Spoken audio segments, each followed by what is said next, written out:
11 बजे का, अब कह रहे हैं 2 बजे आएंगे। नीतीश जी आपका टाइम खत्म हो चुका है, आप घर में बैठिए आराम करें।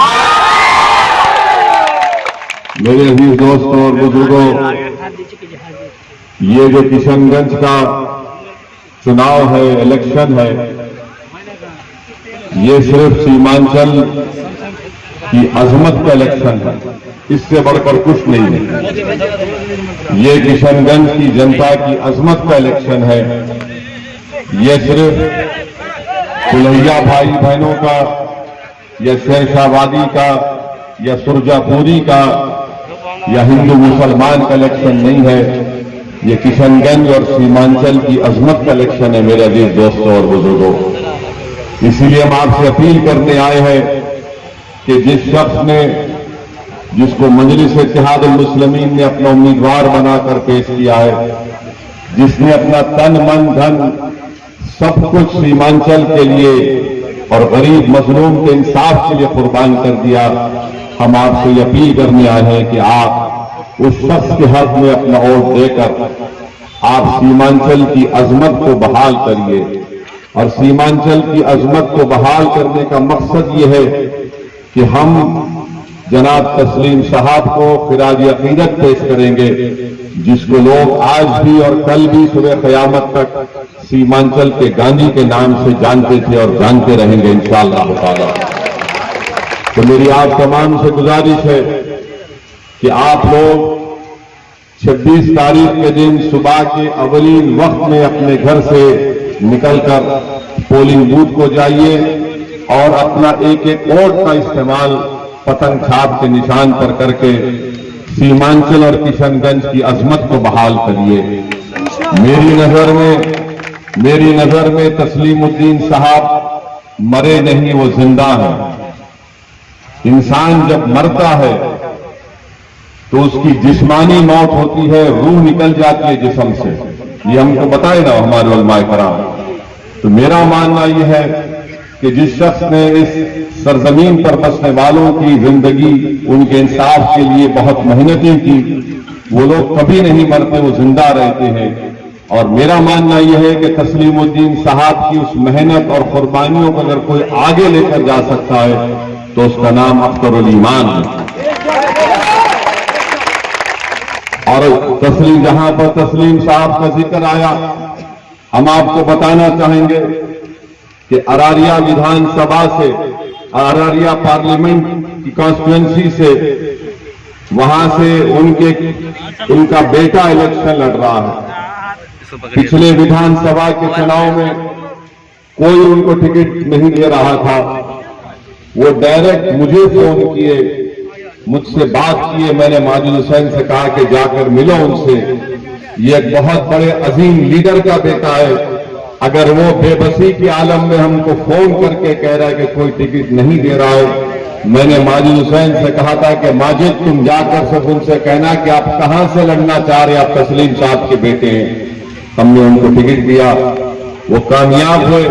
ये और बात है कि वो हमको छोड़कर किसी और जगह पर चले गए, मगर तस्लीम साहब हमारे लिए बहुत अजीज हैं और रहेंगे।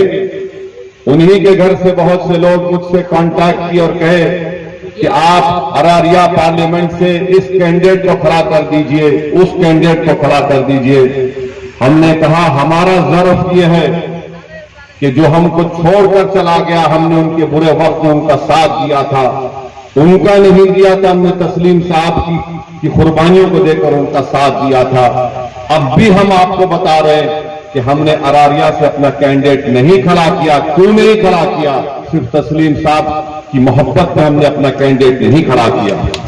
मैं जानता हूं, जब मैं जोगी को गया था, हमारे उस कैंडिडेट की इंतखाबी मुहिम के लिए हम हेलीकॉप्टर से उतरे थे। जोगी की आवाम ने इतनी मोहब्बत हमसे निछावर की, हमसे मोहब्बत के मजाहरे किए कि जब हमारा हेलीकॉप्टर उड़ने नहीं दिया, उन्होंने कहा कि नहीं ओवैसी तुम भाषण दिए, रुको यहां पर, हम तुमसे हाथ मिलाना चाह रहे हैं। हम गाड़ी में निकल कर गए। तो मैं ज्योति की आवाम का भी को सलाम करता हूं और उनसे कह रहा हूं कि हम आपकी मोहब्बत के मखरूस हैं और रहेंगे इंशाअल्लाह ताला। मैं आपसे अपील भी कर रहा हूं कि तस्लीम साहब की कुर्बानियों को अगर कोई लेकर आगे जा सकता है तो अख्तरुल ईमान है। इसीलिए हमने अरारिया में हमने दो खानदान में दीवार उठाने का काम नहीं किया। हमने कहा कि हम कैंडिडेट नहीं खड़ा करेंगे, जो हमको छोड़कर चले गए हम उनको अल्लाह के हवाले करके अल्लाह हमारा इंसाफ करेगा। इज्जत का देने वाला अल्लाह सुब्हानहू व तआला है, कामयाबी का देने वाला रब्बे करीम है। मेरे अजीज दोस्तों और बुजुर्गों, आप जानते हैं कि इस विधानसभा में एक बड़ी तादाद में हमारे कुलैया भाई भी रहते हैं। आप तमाम लोग मकई का भुट्टा की आप जिरात करते हैं। यहां पर आपको बहुत बड़ी तकलीफ है, यहां पर आपको उसकी कीमत नहीं मिलती, पानी नहीं मिलता, बिजली नहीं मिलती। तेजस्वी और नीतीश के बाद कहा था कि हमने बिजली पहुंचा दी, वाटर सब पंप दे दिया, मगर यहां का किसान परेशान है। वहीं पर जूट पाट की जिरात होती है, स्मॉल स्केल इंडस्ट्री खोली जा सकती थी। उस जूट की जो लोग जिरात करते हैं उनको फायदा पहुंचाने के लिए न राजद की सरकार ने किया, न नीतीश कुमार या बीजेपी की सरकार ने किया। मेरे अजीज दोस्तों और बुजुर्गों, आप जानते हैं कि पटना में एक अस्पताल है जिसका नाम महावीर कैंसर रिसर्च अस्पताल है। उस कैंसर अस्पताल की रिपोर्ट ये कहती है कि किशनगंज, अमूर, बैसी, बहादुरगंज में हर घर में जो लोग सबसे ज्यादा कैंसर के पेशेंट आते हैं, पटना के इस अस्पताल में इनका ताल्लुक किशनगंज की पार्लियामेंट कॉन्स्टिट्यूंसी से होता है। क्यों होता है? क्योंकि आप जो पानी पीते हैं उसमें कैंसर उससे पैदा होता है। यहां पर हर घर में किसी न किसी के पास किडनी स्टोन की बीमारी हो जाती है। क्यों होता है? पानी पीने की वजह से। वो नीतीश कुमार की बड़ी स्कीम थी कि क्या था, हर घर जल, जो भी था स्कीम का नाम। पानी की टांकी में पानी की जगह मरे हुए चिड़िया निकलती है, उसमें उसकी सफाई नहीं होती। ये आपको दिया जा रहा है, कोई पूछने वाला नहीं है। इसीलिए हम आपसे अपील कर रहे हैं कि यहां की विधानसभा में बसने वाले लोग इंसान हैं और उनकी बीमारी को दूर करना, उनको सेहत पहुंचाना, उनसे इंसाफ करना कौन करेगा? आपने जिसको अपना सांसद बनाकर दिल्ली को भिजाया, उन्होंने क्या किया मालूम आपको? दिल्ली में आपको पता है उन्होंने क्या किया? हमने पार्लियामेंट में भारत की संविधान के 371 के तहत हमने लड़ाई लड़ी, हमने बिल डाला कि यहां पर सीमांचल डेवलपमेंट काउंसिल बने। अगर वो बन जाता, और बनेगा इंशाअल्लाह ताला, हम अपनी लड़ाई को जारी रखे हैं। अगर वो बन जाएगा तो सीमांचल का जो पैसा होगा वो आप लोग तय करेंगे। सीमांचल की नौकरी सीमांचल के बसने वालों को मिलेगी। और आपके एमपी साहब ने पार्लियामेंट में क्या बिल दिया? उन्होंने बिल ये दिया कि जो जानवरों पर जुल्म करते हैं उनकी सजा बढ़ा दी जाए। इंसान से मोहब्बत पहले होनी चाहिए, बाद में जानवर से होनी चाहिए। यानी बिल पेश किया, लोकसभा की वेबसाइट पर जाकर देखो, जावेद साहब ने प्राइवेट नंबर बिल दिया कि जो जानवरों से अच्छा बर्ताव नहीं करते उन पर सजा बढ़ा दी जाए। जावेद साहब, ये जो हर घर में किडनी स्टोन हो रहा है, यहां पर जिनको कैंसर हो रहा है, उनका क्या होगा बताइए? बताओ नीतीश कुमार, बताओ तेजस्वी, बताओ मोदी, इनके बारे में कोई बात नहीं होगी। आप जानते हैं कि बैसी विधानसभा में एक भी डिग्री कॉलेज नहीं है। सैलाब आता है तो जमीन कट जाती है। और फिर आप जानते हैं कि ये जो महानंदा बेसिन 2 का जो काम चल रहा है, इससे और बर्बादी आएगी। माहिरीन ने कहा कि उसके बजाय उस काम को रोककर वहां पर वो बोल्डर पिंचिंग आरसीसी का काम होना चाहिए। जमीन कट जाती है, न सांसद साहब नजर आते, ना फिर कोई और विधायक नजर आता। आपको एक ऐसा शख्स चाहिए जो आपकी तकलीफ को अपनी तकलीफ समझेगा। तो इसलिए 26 तारीख को हम आपसे अपील कर रहे हैं कि अख्तरुल ईमान साहब को आप अपना वोट दीजिए पतंग छाप पर। यहां पर अस्पताल है, इसमें डॉक्टरों की जरूरत है, डॉक्टर लाना चाहिए, नर्सेस होनी चाहिए। अच्छा, एक बात आप बताइए, ब्रिज बनाया गया, उसका ढलाई का काम शुरू हुआ चंदरगांव में और चौमेली गांव में 2 दिन के अंदर ब्रिज बैठ गया। कौन जिम्मेदार है? वैसी जिम्मेदार है इसका। हम चुनाव लड़ते हैं तो उनको बहुत गाली दी जाती है, हमको उसकी कोई फिक्र नहीं है। मगर ये बताओ, भलाई के 2 दिन के बाद ब्रिज बैठ जाता है, उसका कोई पूछने वाला नहीं है। इसीलिए मेरे अजीज दोस्तों और बुजुर्गों, हम आपसे अपील कर रहे हैं कि आप इस चुनाव में तारीख बनाना पड़ेगा आपको। एक एक वोट का इस्तेमाल आप किशनगंज की पार्लियामेंट के लिए नहीं, बल्कि सीमांचल और किशनगंज की अजमत के लिए आपको अपने वोट का इस्तेमाल मजलिस इत्तेहाद मुस्लिमीन के हक में करना पड़ेगा। और मैं आपको ये भी बताना चाहूंगा कि यहां से आपके जो मौजूदा मेंबर ऑफ पार्लियामेंट है, मैंने उनका एक बयान पढ़ा जिसमें उन्होंने कहा कि उन्होंने 5 साल में जावेद साहब 1.5 लाख किलोमीटर पैदल चले हैं। कितना चले हैं? 5 साल में 1.5 लाख किलोमीटर पैदल चले हैं। और यहां से हैदराबाद 9000 किलोमीटर है। मुझे नहीं मालूम था, वरना मैं भी पैदल सफर शुरू करता तो 2, 3, 6 महीने में पहुंच जाता, 8 महीने में। मगर जावेद साहब बोलते हैं कि 1.5 लाख किलोमीटर 5 साल में चले। जावेद साहब, आप चले नहीं मालूम, मगर एक बात की तो सच्चाई जरूर है, आप में और मोदी में झूठ बोलने का कंपटीशन चल रहा है। मोदी ने कहा 15 लाख आ जाएंगे, 2 करोड़ नौकरियां मिलेंगी, तो जावेद ने कह दिया मैंने 5 साल में 1.5 लाख किलोमीटर चला। कितना झूठ बोलेंगे आप? अल्लाह ने आपको आंखें दी, दिल दिया, क्या आपको दिख नहीं रहा यहां पर तबाही और बर्बादी हो रही है? यहां पर आप सच्चाई जानते हैं मेरे भाई। अमृतसर को एक जनसाधन एक्सप्रेस ट्रेन जाती है जिसको पलायन एक्सप्रेस कहते हैं। उसके टॉयलेट में यहां के बच्चे बैठकर जाते हैं ट्रेन में। उसके शौचालय में, ट्रेन के अंदर नहीं, ट्रेन के शौचालय में बैठकर जाते हैं। और आप बात कर रहे हैं 1.5 लाख किलोमीटर आप चल रहे हैं। अरे हम तो हैदराबाद से आकर ये सब देखकर बोल रहे हैं, तुम तो यही क्या हो, तुमको नजर नहीं आता है? क्या हो गया तुमको?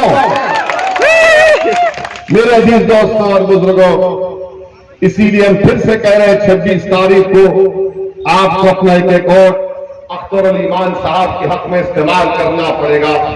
और संवैधानिक दर्जा जब तक सीमांचल को नहीं मिलेगा, सीमांचल डेवलपमेंट काउंसिल नहीं बनेगा, नाइंसाफी खत्म नहीं होगी। अब जहां तक जावेद साहब 1.5 लाख किलोमीटर चलने का दावा कर रहे हैं, मैं और अख्तर ईमान एक दावा करते हैं आपके सामने, वो सच्चाई पर वो बनती है। कौन सा हर घर था, कौन सा जगह था वो? हम जो नदी में चले थे, सरकरी बरबरी घाट में पिछले साल हम और अख्तर ईमान और पूरे हमारे मजलिस के 60-70 लोग नदी में चले, ब्रिज गिर गया था। जी सरवेली, हाँ, नदी में चले थे। 15 मिनट चले हम, 15 मिनट चले तो आज आप जाकर देखो काम शुरू हो गया। जावेद साहब, तुम्हारे चलने में हमारे चलने में फर्क यह है कि जब तुम चले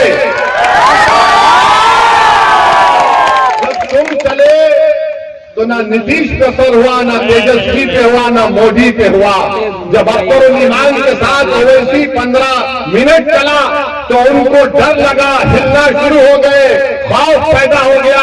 अगर ये 15 मिनट नदी में चला और अगर वो 10 दिन सीमांचल की रोडों पर चलेगा तो हमारी सत्ता चले जाएगी।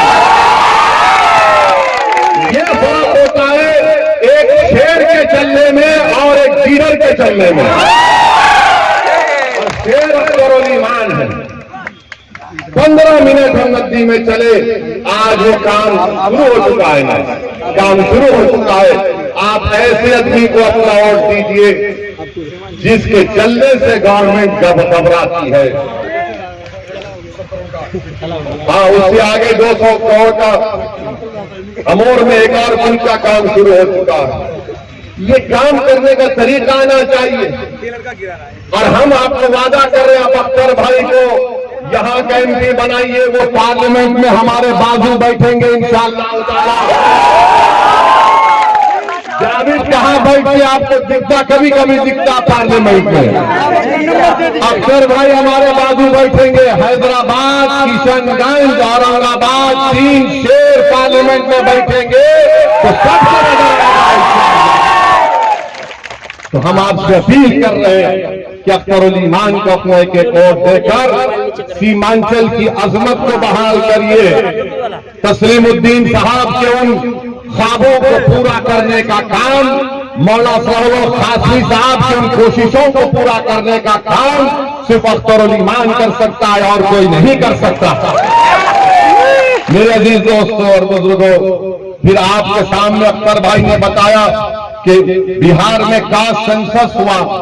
हम पूछना चाह रहे हैं तेजस्वी यादव से, नीतीश कुमार से और देश के प्रधानमंत्री नरेंद्र मोदी से कि मोदी जी ये कौन सा इंसाफ है कि आपकी पार्टी भी सत्ता में थी, बिहार में ब्राह्मण की आबादी, हमारे ब्राह्मण भाई बहनों की आबादी 4,78,000 के नहीं 4 लाख, हाँ 4 लाख आजादी बोल ब्राह्मण अच्छा 47 लाख है, हम आपका नाम वाला सुन पड़े 47 लाख उनकी आबादी है। उनको हिस्सा मिलना चाहिए था 86,802 और नीतीश कुमार ने, नरेंद्र मोदी ने, तेजस्वी ने, सब ने मिलकर उनको 1,72,000 के करीब नौकरियां दे दी। और हम फिरका परस्त हैं, हम भी टीम है। बोलो मोदी जी, बोलो नीतीश, बोलो तेजस्वी, ये कैसे हुआ? 47 लाख की आबादी, उनको हिस्सा मिलना 76,000 नौकरी में और उनको नौकरी मिली 1,72,000 और गाड़ी हमको देते हैं, जनता परस्त है। अच्छा आप आ जाइए यादवों का, हाँ 1,86,000 हमारे यादव भाई बहनों की आबादी है, हाँ 1 करोड़ बिल्कुल। और उनको नौकरी मिली 2,92,000 जबकि उनको मिलना चाहिए ने उनको नौकरी मिली 2,89,000। आप बताइए फिर अब आ जाइए सुरजापुरी, कुल्हैया, शेरशाहबादी। सुरजापुरी की आबादी 24,50,000 है और नौकरी मिलना चाहिए 29,000 और उनको मिला खाली 15,000। हम जिम्मेदार हैं।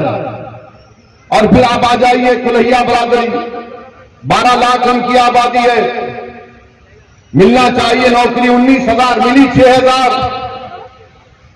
क्या आप यहां से जब उठ कर जाएंगे, हमारी बात को सोचिए। हम यहां पर हैदराबाद से आए हैं, आपके लिए आए हैं। इंसाफ कौन दिलाएगा?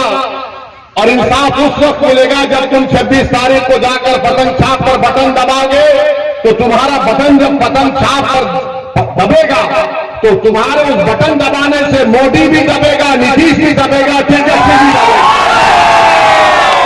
जब तुम उनको दबाओगे तो तुम ऊंचाई के आसमानों पर उड़ोगे। वरना याद रखो, हम गुलामी करने के लिए पैदा नहीं हुए इन लोगों के लिए। अब आप आ जाइए शेरशाहबादी, हमारे भाई बहन 13 लाख उनकी आबादी, 21,000 उनको नौकरी मिलनी चाहिए, उनको नौकरी मिली खाली 5,500। बताओ फिर कौन नाइंसाफी कर रहा है? तुम्हारा आदादोशुमार है, तुम्हारे सरकार की आदादोशुमार है और तुम क्या कर रहे हो? मेरे भाइयों बहनों, नौजवानों, हम तुम्हारी लड़ाई लड़ रहे हैं। मेरी इज्जतदार हमारे बुजुर्गों से अपील कर रहा हूं कि हम आपके ख्वाबों को पूरा करना चाह रहे हैं। आपने अपनी जवानी को खपा दिया इन जालिमों के पीछे और इन जालिमों ने हमारे नौजवानों के मुस्तकबिल को बर्बाद कर दिया। अगर आज ओवैसी तुम्हारे सामने खड़ा है, इसलिए खड़ा है कि बुजुर्गों के ख्वाबों को पूरा करना, हमारी मां और बहनों के आंख से आंसू बहना कम हो जाना और हमारे बच्चे इसी सरजमीन पर बैठकर इज्जत की जिंदगी गुजारे, ये हमारी कोशिश है। तो इसलिए हम आपसे अपील कर रहे हैं कि आप अपना एक और 26 तारीख के दिन MIM पार्टी के अपने इस्तेमाल करिए। और फिर आप, हम कल से हम देख रहे हैं हमारे भारत के प्रधानमंत्री नरेंद्र मोदी का एक भाषण हुआ। नरेंद्र मोदी ने कोई नई बात नहीं कही, हमेशा कहते हैं, आज भी कह दिया उन्होंने। उन्होंने क्या कहा कि मुसलमान बच्चे बहुत पैदा करते हैं। मोदी जी ने कहा कि मुसलमान बच्चे बहुत पैदा करते हैं और घुसपैठी है। अब हम आपको मोदी जी की इस भाषण का पोस्टमार्टम करते हैं। उनके भाषण का, उन्होंने जो भाषण दिया उस बारे में आपको जो झूठ उन्होंने बोला उसकी सच्चाई को आपके सामने रखकर, ताकि मोदी जी को भी मालूम हो जाए कि मोदी जी आप लंबी लंबी फेंकते जावीद की तरह, मगर हम आपको सच्चाई बता देते हैं। और सच्चाई ये है मेरे भाई कि भारत में मुस्लिम हमारी मां और बहनों का जो फर्टिलिटी रेट है वो 2.36 है, कम हुआ है। माने जो बच्चे पैदा कर रहे हैं मुसलमान वो कम हुआ है। हमारे हिंदू भाई बहन का उससे कम है जरूर, मगर हमारा कम हुआ है। मगर मोदी जी क्या बोलते, बच्चे बहुत पैदा कर रहे हैं। अच्छा मोदी जी आपके कितने भाई हैं? 6। अमित शाह की कितनी बहनें हैं? 6। रविशंकर प्रसाद के कितने भाई बहन? 7। मगर इन सबको नजर आता मुसलमान बच्चे बहुत पैदा कर रहा है। ये एक गवर्नमेंट का डेटा बता रहे, फर्टिलिटी रेट 2.36। अब आप इस पे आ जाइए। दूसरा उन्होंने कहा कि यहां पर घुसपैठी है। 15 जुलाई 2014 को गवर्नमेंट ने पार्लियामेंट में इस तरह का कोई जवाब नहीं दिया, कोई एस्टिमेट नहीं है। कहा 25 नवंबर 2014 को गवर्नमेंट ने कहा कि कोई डेटा नहीं है, नंबर नहीं है। 6 दिसंबर 2016 को गवर्नमेंट ने कहा कोई कंफर्म डेटा नहीं है बांग्लादेश से जो लोग आ रहे हैं। 22 दिसंबर 2015 को लोकसभा में गवर्नमेंट ने कहा हमारे पास कुछ रिकॉर्ड नहीं है। 21 मार्च 2017 को मोदी सरकार ने कहा कि डेटा अवेलेबल नहीं है। 11 अप्रैल 2017 को गवर्नमेंट ने कहा कि डेटा नहीं है कि बांग्लादेश से कितने आ रहे। 1 अगस्त 2017 को गवर्नमेंट ने वही जवाब दिया। 20 मार्च 2018 को वही जवाब दिया। 2 जुलाई 2019 को वही जवाब दिया। 3 मार्च 2020 को मोदी सरकार ने वही जवाब दिया कि हमारे पास डेटा नहीं है, नंबर नहीं है। तो मोदी जी आप किस बुनियाद पर घुसपैठी कह दी हमको बताओ। अब मोदी जी का जवाब सुनो आप, अब हम उनको जवाब दे रहे हैं। अगर हमारे दक्षिण भारत के जो प्रदेश हैं, दक्षिण भारत के जो प्रदेश हैं वहां पर बच्चे भी कम पैदा हो रहे हैं और सबसे ज्यादा भारत सरकार को पैसा पूरे भारत से मिलता है तो मुंबई से और दक्षिण भारत से मिलता है। मोदी जी आप देश को तोड़ने का काम कर रहे हैं, बेशक आप देश को कमजोर करने का काम कर रहे हैं।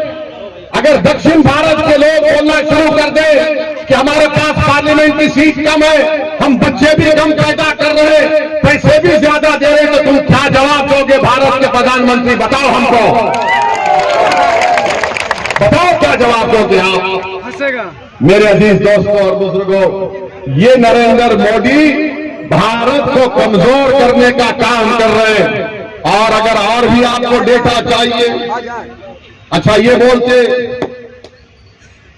हाँ एक और बात जब आपको बता रहे हैं, मुसलमानों का गरीबी में कितना हमारा तनासुब है, कितने गरीब है मुसलमान, इसके बारे में आपको हम आज बता के जाएंगे।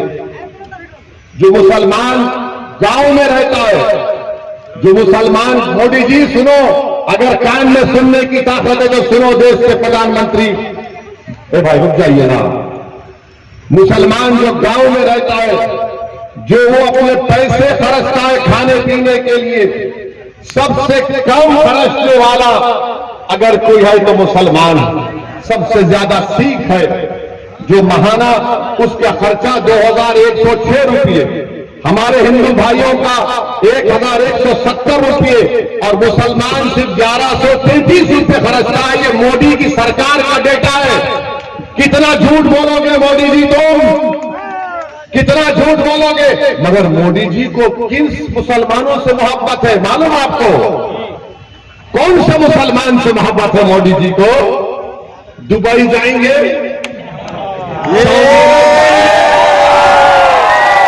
दुबई और सऊदी अरब जाएंगे तो उसको बोलेंगे या हबीबी,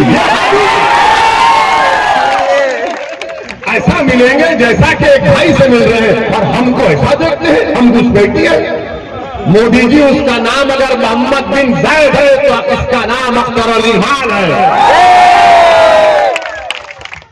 दुबई के मुसलमान से मोहब्बत, सऊदी के मुसलमान से मोहब्बत, और सीमांचल के बेटे अख्तर अली खान से नफरत क्यों मोदी जी बताओ?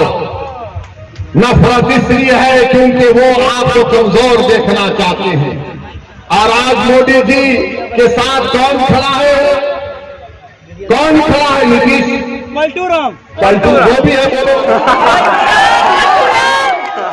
अब मास्टर मुजाहिद है, अगर मास्टर मुजाहिद खुदा ना खास्ता पार्लियामेंट चला जाएगा, यूनिफॉर्म सिविल कोड का बिल आएगा तो मास्टर मुजाहिद को झक माराकर मोदी के साथ वोट देना पड़ेगा।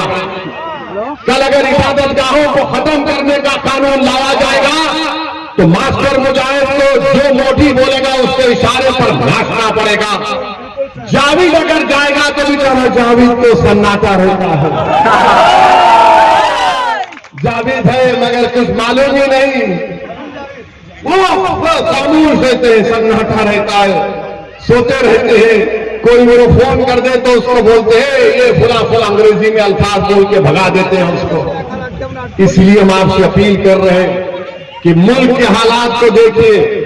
देश का प्रधानमंत्री हमको ज्यादा बच्चे पैदा करने वाले कह, हाँ अब कल मीडिया वाले बोलेंगे आपको कितने बच्चे? मेरे को माशाल्लाह से 6 बच्चे हैं। अब वो बोलेंगे ओ इसी मर मोदी को भी 6 भाई है, अमित शाह को भी 6 बहनें हैं, और फिर रविशंकर प्रसाद साहब जो पटना का इलेक्शन लड़ रहे हैं उनको शायद 7 है, वो सबसे छोटे हैं। तो ये आप बताइए प्रधानमंत्री के ओहदे पे रहकर कोई इस तरह से भाषण करता है? अरे भाई 17 करोड़ भारत में हिंदुस्तान के मुसलमान रहते। मोदी जी सुन लो, अंग्रेज हमको खत्म करना चाहते थे मगर हमने अंग्रेजों को फाड़ कर फेंक दिया भारत को। मोदी जी अंग्रेजों ने काला पानी में डाला हमको, हम काला पानी की मसाइब को बर्दाश्त किए मगर हमने भारत को नहीं छोड़ा। भागलपुर का फसाद हुआ, हमारी लाशों पर गोभियों के खेत बन गए मगर हम भागलपुर में आज भी जिंदा और कल भी रहेंगे इंशाअल्लाह। मलियाना हुआ, क्या क्या फसाद हुआ। मोदी जी आप मुख्यमंत्री थे, 2002 हुआ, जेनोसाइड हुआ मगर गुजरात में हम आबाद और शादाब है। भारत हमारा है, हमारा रहेगा। मोदी जी हम किराएदार नहीं है, हम किसी के गुलाम नहीं, हम बराबर के शहरी अपना हक हासिल करके रहेंगे इंशाअल्लाह। तो ये लड़ाई आपको लड़ना है मेरे भाई। हम आपसे अपील कर रहे हैं कि 26 तारीख के दिन आप सीमांचल के बेटे और सीमांचल की अजमत के लिए अख्तर अली खान को वोट देंगे नहीं देंगे बताइए हमको। पूरे हाथ उठाकर बताइए वोट देना, अपने घर वालों को लेकर जाना और बता देना इन लोगों को जो हमको दबाना चाहते हैं, बटन छाप पर बटन दबाओ, वो खुद ब खुद दब जाएंगे इंशाअल्लाह। अस्सलाम वालेकुम व रहमतुल्लाहि व बरकातहू।